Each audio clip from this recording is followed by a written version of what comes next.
પહેલાં તો આજે ખૂબ આનંદ થઈ રહ્યો છે. એમનું કારણ શ્રી કલસીજી છે.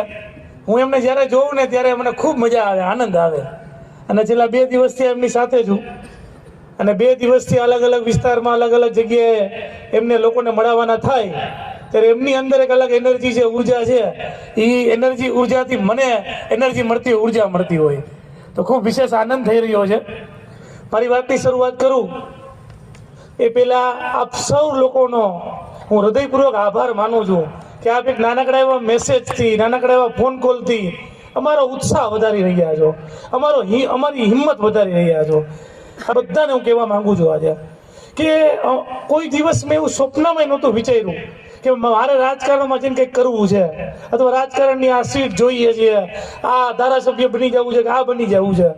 જે પણ 5-7 વર્ષનો આ સંઘર્ષ છે ને, એ સંઘર્ષ એક પીડાથી, એક દુઃખથી આ પોલિટિક્સનો આ ખેસ પહેર્યો કે ભાઈ આ તો ન હોવું જોઈએ. આ બદલાવવા માટે કોઈએ તો બહાર નીકળવું પડશે, કોઈએ તો આગળ આવવું પડશે. આજે અહીંયા આપ ઉપસ્થિત છો ને, અહીંયા અમારા